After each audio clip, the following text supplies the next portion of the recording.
Hello students, मैं हूं Diksha Vaishya. Welcome to my YouTube channel KIMS Krishna institute of mathematics and science. तो हमने linear equation in two variable ये chapter start किया था और ये उस वीडियो का ग्राफिकल मेथड का सेकंड पार्ट है। देखिए, हमने इसके पहले दो प्रॉब्लम डिस्कस किए थे, एक सीबीएसई का और एक महाराष्ट्र स्टेट बोर्ड का। और अब हम डिस्कस कर रहे हैं एक और प्रॉब्लम जो कि महाराष्ट्र स्टेट बोर्ड से है। महाराष्ट्र स्टेट बोर्ड के प्रैक्टिस सेट 1.2 से ये क्वेश्चन है। देखिए, पहला इक्वेशन यहाँ पर हमको है 3x minus 4y equal to -7। तो जैसे कि हमने इसके पहले देखा था कि हमको ऑर्डर्ड पेयर तैयार करना है, तो मैंने पहले भी बताया था कि महाराष्ट्र स्टेट बोर्ड के लिए हमें 3 ऑर्डर्ड पेयर लगेंगे और सीबीएसई और एमपी बोर्ड के लिए हमें 2 ऑर्डर्ड पेयर लगेंगे। तो चलिए देखते हैं। अब देखिए, ये इक्वेशन थोड़ा अलग है। यहाँ पर अगर हम देखते हैं ध्यान से, तो यहाँ आपको दिखाई देगा कि जो वैल्यूज़ है यहाँ पर कांस्टेंट कोएफिशिएंट जो है यहाँ पर 3 है और यहाँ पर 4, मतलब कोएफिशिएंट 1 नहीं है। ओके, तो इक्वेशन थोड़ा अलग है, तो थोड़ा डिफ़िकल्ट भी होगा। डिफ़िकल्ट का मतलब ये है कि जो लेवल है वो अर्लियर इक्वेशन से बड़ा होगा। चलिए, तो स्टार्ट करते हैं। तो सबसे पहले इस इक्वेशन के लिए हम ऑर्डर्ड पेयर निकालते हैं, मतलब सॉल्यूशन। इक्वेशन है हमारा 3x minus 4y is equal to -7। और अब इस इक्वेशन को मैं थोड़ा मॉडिफाई कर रहा हूं, तो मैं इसको लिख सकता हूं 3x इज इक्वल टू, ये -4y है, अगर ये RHS में आ जाता है तो ये हो जाएगा +4y -7। ये वैल्यू एज इट इज रहेगा, डिवाइडेड बाय, सॉरी डिवाइड नहीं, नेक्स्ट स्टेप में डिवाइड होगा। तो देखिए, अब ये जो x यहाँ पर 3 यहाँ पर है, ये इधर मल्टीप्लाई, इधर जाके हो जाएगा डिवाइड। तो मुझे x का वैल्यू मिल जाएगा, x is equals to 4y -7 divided by 3। तो देखिए स्टूडेंट, ये मिल गया 4y -7 डिवाइडेड बाय 3। तो ये मेरा x का इक्वेशन है।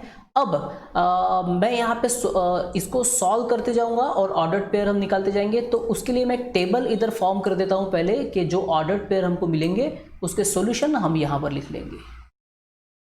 ठीक है, तो यहाँ पर मैंने इस टेबल को ड्रॉ कर लिया है।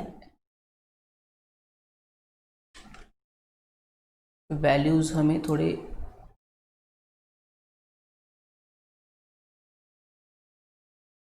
ठीक है, तो ये होगा x का वैल्यू यहाँ पर और यहाँ पर y का वैल्यू, और यहाँ हमारा कोऑर्डिनेट xy के फॉर्म में रहेंगे। तो चलिए, मैंने यहाँ पे टेबल बना लिया है। तो 1 बाय 1 हम वैल्यूज़ लेते हैं। अब देखिए, यहाँ पर एक चीज़ ध्यान दीजिएगा, यहाँ पर जो वैल्यूज़ मुझे मिलने वाली है, देखिए वो मुझे इस इक्वेशन के फॉर्म में मैंने बनाया है। तो यहाँ पर अगर मैं डिनोमिनेटर देखता हूँ तो मेरा डिनोमिनेटर है 3। इसका मतलब मुझे न्यूमरेटर ऐसा लगेगा जो कि 3 से डिविजिबल हो। ठीक है, न्यूमरेटर डिविजिबल बाय 3। ठीक है, ये मुझे बनाना है। चलिए, तो ऐसी वैल्यूज हम y की चूज करेंगे जिसकी वजह से न्यूमरेटर जो है वो डिविजिबल बाय 3 बन जाए। चलिए, तो वैल्यू स्टार्ट करते हैं। तो अब 1 बाय 1 वैल्यूज हम लेते हैं। तो पुट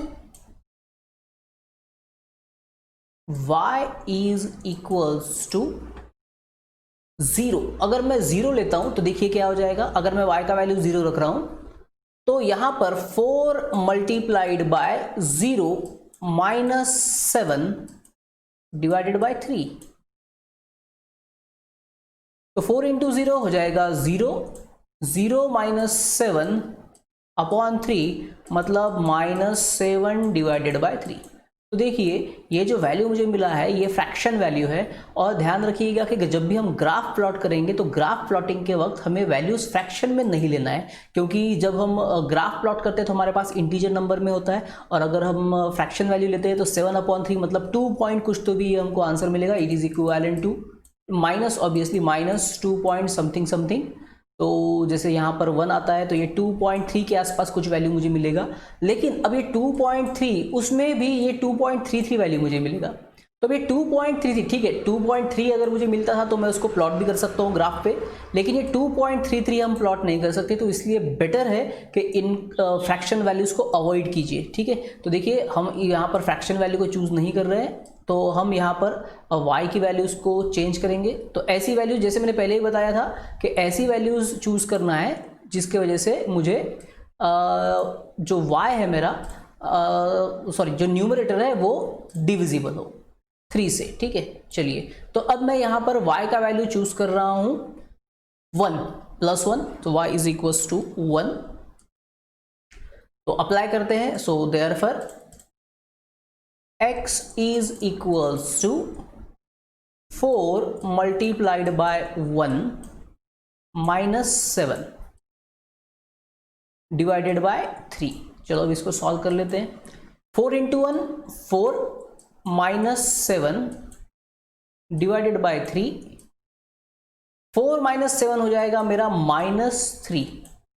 सो -3 डिवाइडेड बाय 3, 3 1 ज़ा 3, 3 1 ज़ा 3, तो ये 1/1 और ये माइनस साइन है मेरे पास, तो 1/1 मतलब 1, तो मुझे वैल्यू मिल जाएगा -1।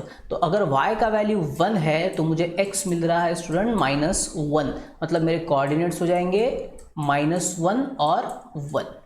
ओके, तो ये हो गया हमारा एक कोऑर्डिनेट। अभी और हमको ऐसे 2 कोऑर्डिनेट्स ढूंढना है। चलिए तो उनको ढूंढने के लिए और प्रोसीजर करते हैं। तो यहाँ पर हमको एक वैल्यू मिला है, अभी दूसरा वैल्यू देखिए। अब यहाँ पर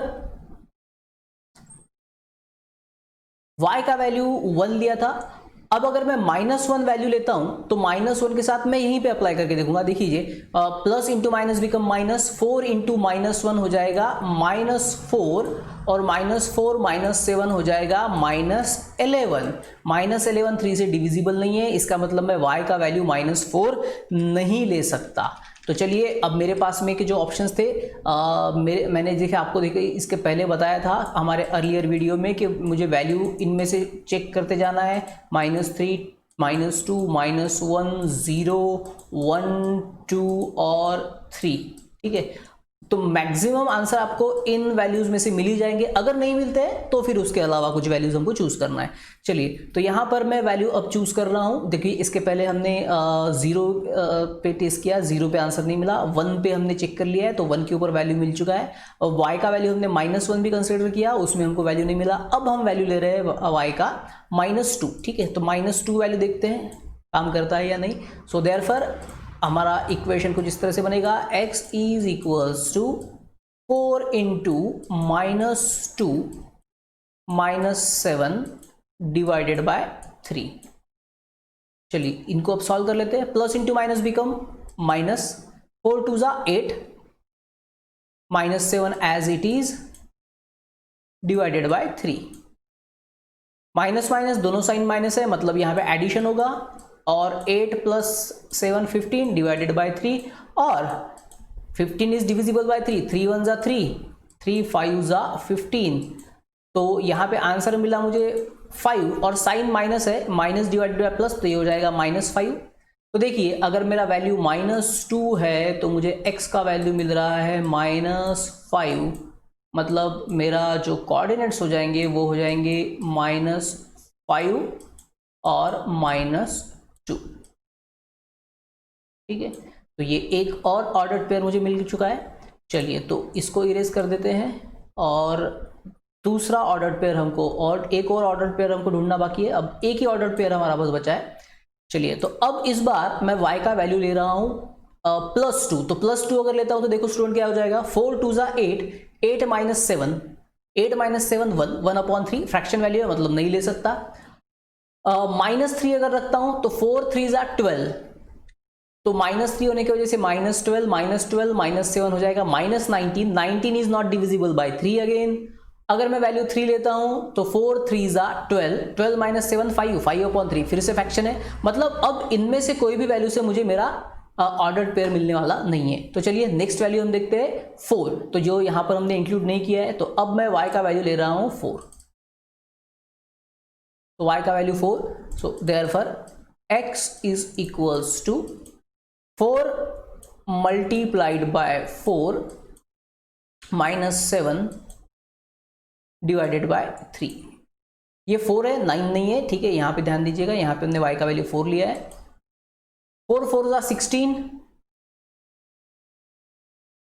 16 माइनस 7 डिवाइडेड बाय 3।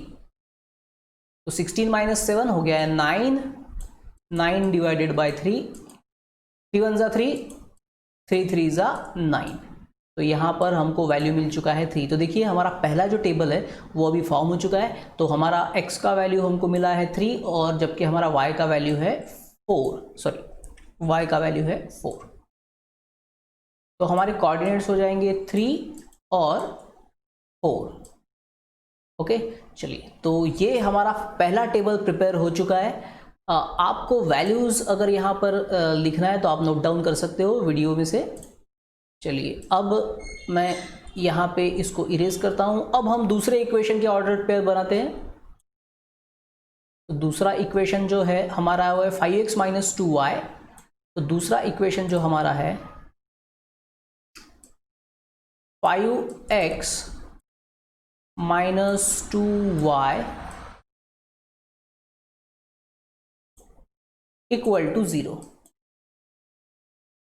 ठीक है, तो मैं इसको इस तरह से भी लिख सकता हूं, देखिए 5x, ये माइनस 2y इधर जाके हो जाएगा प्लस 2y, और therefore x is equals to, ये 5 अभी मल्टीप्लाई है, इधर जाके हो जाएगा डिवाइड 2y डिवाइडेड बाय 5। ये x प्रॉपरली नहीं दिख रहा है तो मैं इसको फिर से लिख देता हूं x। ठीक है, तो अभी इक्वेशन मुझे मिल गया है x इक्वल टू 2y/5। फिर से एक टेबल हम बना देते हैं। तो ये टेबल से हमें हमारी वैल्यूज, कोऑर्डिनेट वैल्यूज दिखते आएंगी।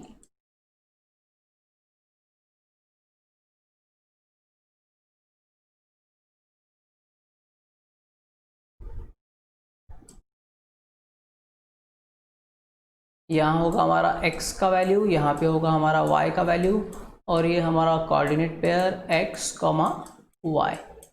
चलिए, तो अब सॉल्व करते हैं। तो अब मैं यहाँ पर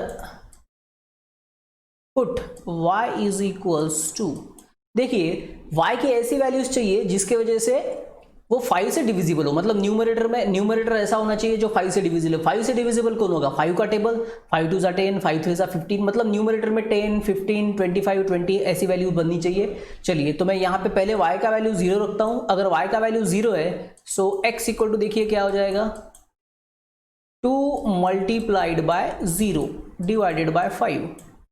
तो अब 2 मल्टीप्लाइड बाय 0 दैट इज 0/5, और 0/5 का मतलब है 0। ओके, तो अगर y 0 है तो मेरा x कोऑर्डिनेट भी बन रहा है 0। तो ये मेरा एक ऑर्डर्ड पेयर हो गया। चलिए, एक और ऑर्डर्ड पेयर को ढूंढते हैं। अब मैं रख रहा हूं पुट y इक्वल टू, जैसे मैंने पहले बताया था कि न्यूमरेटर हमारा 5 का मल्टीपल होना चाहिए, तो मैं यहाँ पे y का वैल्यू रख रहा हूँ 5। So therefore x is equals to 2 into 5। तो 2 इंटू 5 डिवाइडेड बाय 5, 2 5 ज़ा 10 डिवाइडेड बाय 5, 5 इंटू 1, 5 1 ज़ा 5, 5 2 ज़ा 10, मतलब यहाँ पे मुझे मिल जाएगा 2।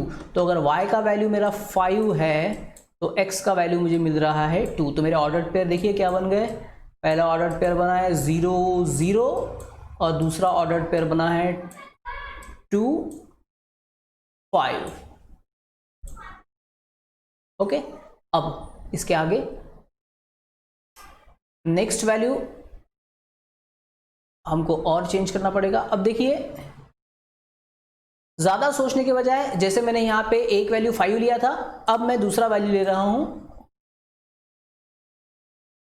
पुट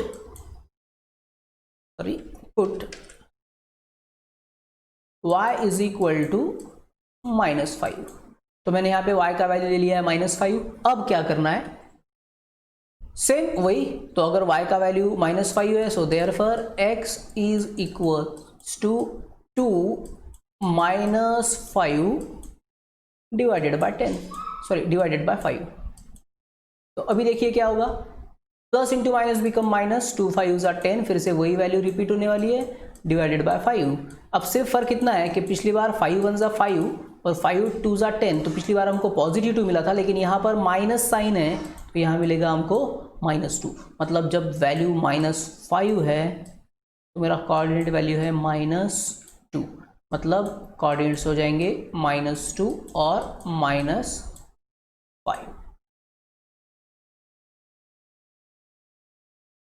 ठीक है, तो ये हो गया मेरा टेबल। देखिए तो टेबुलर वैल्यूज़ मेरा क्या मेरी क्या क्या मिली है मुझे। तो टेबुलर वैल्यूज़ जो है मेरी है वो है -1 1, -5 2, 3 4, 0 0, 2 5 और 2 5। देखिए ऑर्डर्ड पेयर हमें हमारे मिल चुके हैं। अब हमें बनाना है ग्राफ। चलिए तो हम अब ग्राफ के ऊपर काम करते हैं। तो मैं एक यहाँ पर एक ग्राफ ले लेता हूँ।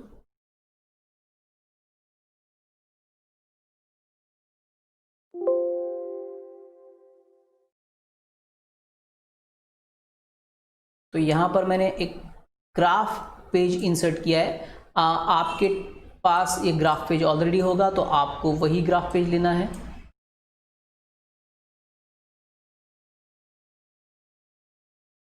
ठीक है, ये ग्राफ पेज मैंने यहाँ पे ले लिया है। देखिए मैं मेरी वैल्यूज़ को चेक कर लेता हूँ। सो सबसे बड़ा जो वैल्यूज़ है मेरा वो है -5 और +5। तो मतलब x एक्सिस पे मुझे और y एक्सिस पे -5 या +5 से बड़ी वैल्यू नहीं चाहिए। चलो ठीक है, तो मैंने मेरा ग्राफ यहाँ पे ड्रॉ किया है, यहाँ पे ग्राफ ले लिया है। तो चलिए अब मैं यहाँ पर लाइंस ड्रॉ कर लेता हूँ। ठीक है, तो पहला लाइन मुझे एक x एक्सिस ड्रॉ करना है। तो चलिए एक x एक्सिस ड्रॉ कर लेते हैं हम।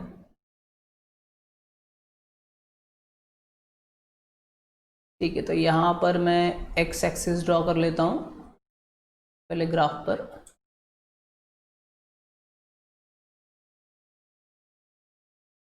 ठीक है, यहाँ पर मैंने x एक्सिस ड्रॉ कर लिया। थोड़ी बड़ी लाइंस खींच रहा हूँ जानबूझकर। उसके बाद y एक्सिस ड्रॉ करना है।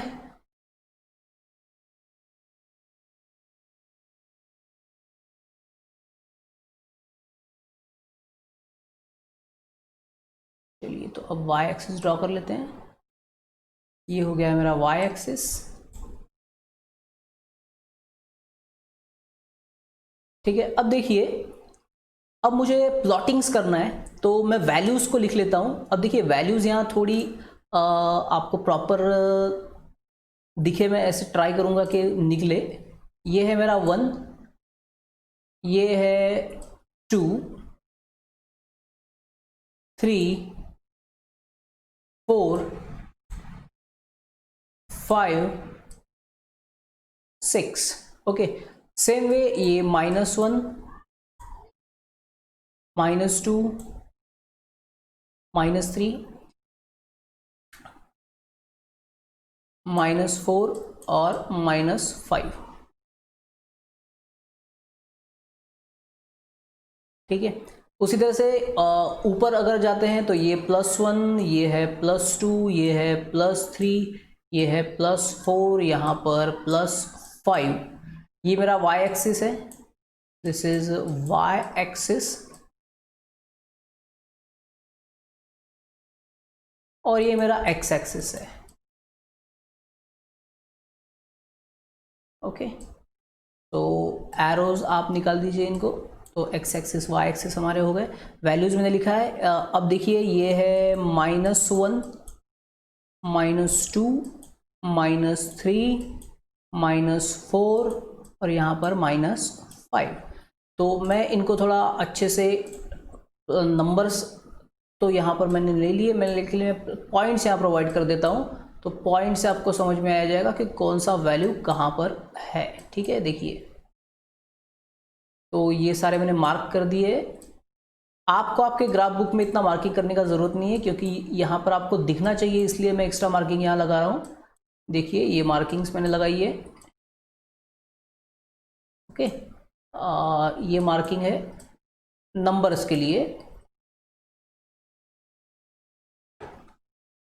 चलिए तो अब हम मुझे लाइन ड्रॉ करनी है, तो मुझे मेरे कोऑर्डिनेट्स चेक करना होंगे। चलिए कोऑर्डिनेट्स, पहला कोऑर्डिनेट है मेरा -1 1। तो -1 1, तो -1 1 ये कोऑर्डिनेट में ले लेता हूँ। -1 1 कहाँ पे है? तो देखिए मैं इनको अलग कलर से शो कर रहा हूँ। अब इसको हम करते हैं रेड कलर से शो, ठीक है। देखिए -1 1 मतलब x निगेटिव और y भी निगेटिव, -1 1 मतलब ये मेरा कोऑर्डिनेट हो गया पहला, ओके, दिस वन -1 1। अब उसके बाद का मेरा जो एक कोऑर्डिनेट है वो है -5। देखिए -5 -2, तो -5 -2,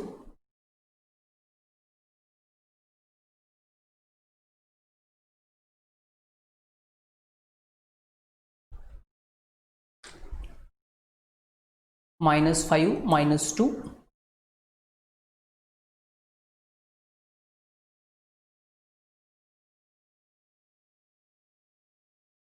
तो देखिए x एक्सिस पर ये -5 और ये -2 मतलब ये वाला कोऑर्डिनेट रहेगा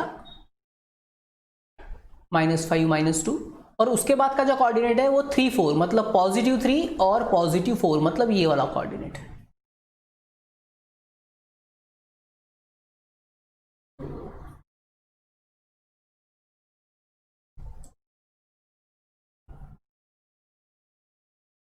सॉरी स्टूडेंट, एक गड़बड़ हो गई है। जो पहला कोऑर्डिनेट मैंने प्लॉट किया है, तो पहला कोऑर्डिनेट थोड़ा गलत प्लॉट किया है। वहाँ पर देखिए पहला कोऑर्डिनेट है -1 +1 मतलब मुझे कोऑर्डिनेट थोड़ा चेंज करना पड़ेगा। देखिए ये कोऑर्डिनेट है -1 और +1 मतलब ये कोऑर्डिनेट आएगा, ठीक है, ये वाला -1 +1। दूसरा कोऑर्डिनेट था -5 और -2 और तीसरा था 3 4, 3 +3 एंड +4 मतलब ये कोऑर्डिनेट है। चलिए, तो मुझे मेरे कोऑर्डिनेट्स मिल चुके हैं। अब मैं एक लाइन ड्रॉ कर लेता हूं। तो ब्लू डॉट से मैंने पॉइंट्स को डिनोट किया है, तो ब्लू से ही हम लाइन को भी ड्रॉ करेंगे। चलिए अब लाइन ड्रॉ करते हैं।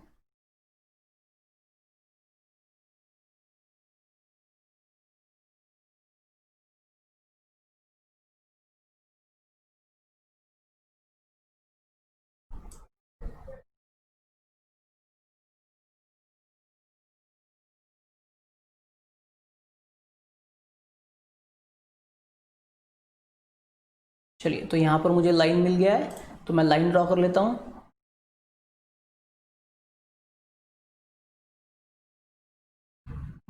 ठीक है, देखिए ये लाइन मैंने ड्रॉ कर लिया है, जो रिक्वायर्ड लाइन था। अब दूसरा हमारे पॉइंट्स देखिए, दूसरे प्लॉटिंग्स क्या है हमारे। दूसरे प्लॉटिंग्स है 0 0 2 5। तो एक एक को प्लॉट कर लेते हैं, 0 0 2 5। तो इनको मैं अलग कलर से ले रहा हूं बाय यूजिंग ब्लू पेन। तो एक कोऑर्डिनेट है हमारा 0 0 ये वाला, एक है 2 5। तो +2 और +5 मतलब ये कोऑर्डिनेट आएगा, दिस वन, ओके। और लास्ट वाला है -2 -5 मतलब x निगेटिव -2 और y भी निगेटिव -5 मतलब ये कोऑर्डिनेट है। चलिए, अब इन तीनों को, एक पॉइंट हमारा 0 0 है ये वाला, तो इन तीनों को जोड़ने वाला लाइन हम ड्रॉ करते हैं। फिर इसे मुझे रूलर लेना पड़ेगा।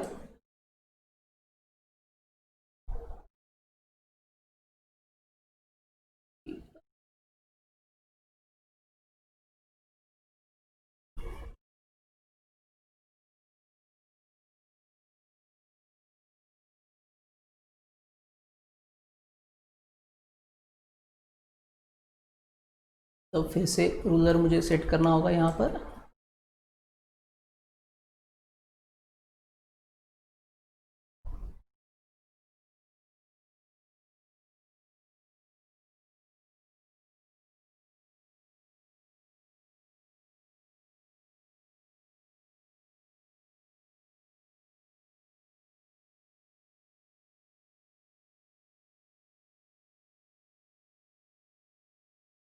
ओके, तो मेरा लाइन सेट हो गया है। तो अब मैं इसी ब्लू कलर से लाइन को ड्रॉ कर रहा हूँ, देखिए,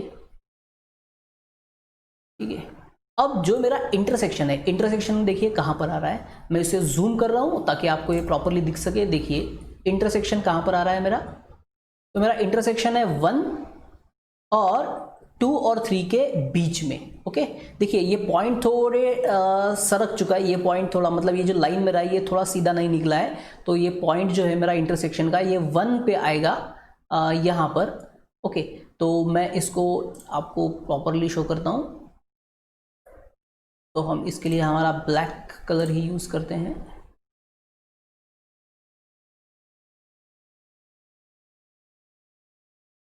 सो we are using black. Okay, देखिए अब ये जो मेरा पॉइंट है ये है मेरा इंटरसेक्शन, और यहाँ से अगर मैं परपेंडिकुलर ड्रॉ करता हूँ तो ये आता है 1 पर, और यहाँ पर ये हो रहा है, देखिए। ओके, हम डिफरेंट कलर से देखते हैं इसको ताकि ये प्रॉपरली आपको दिख सके। I am using green colour now. देखिए यहाँ से अगर मैं इसको परपेंडिकुलर ड्रॉ कर रहा हूँ और यहाँ से परपेंडिकुलर ड्रॉ कर रहा हूँ तो यहाँ पर मुझे मिला है 1, तो मेरा जो इंटरसेक्शन पॉइंट के कोऑर्डिनेट है वो है 1, और यहाँ पे 2 और 3 के बीच में है, तो 2 और 3 के बीच में एग्जैक्ट 2.5। ओके, तो यही रहेगा मेरा सॉल्यूशन, मतलब मेरा x का वैल्यू मुझे मिल चुका है। तो देखिए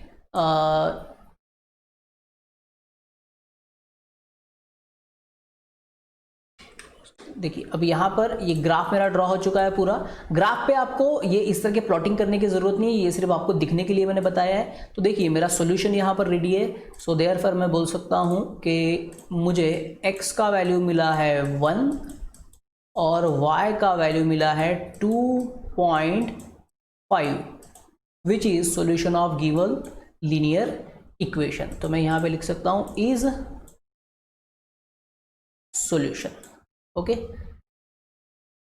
तो स्टूडेंट, अगर आपको ये वीडियो पसंद आया है तो चैनल को सब्सक्राइब कीजिए, वीडियो को लाइक कीजिए और शेयर कीजिए। तो यहाँ पे हमने महाराष्ट्र स्टेट बोर्ड का एक प्रॉब्लम दिखा है जो कि था प्रैक्टिस सेट 1.2 से, और इसके बाद हम कुछ MP स्टेट बोर्ड और CBSE स्टेट बोर्ड के भी कुछ प्रॉब्लम्स दिखेंगे जो होंगे नेक्स्ट वीडियो में। Thank you.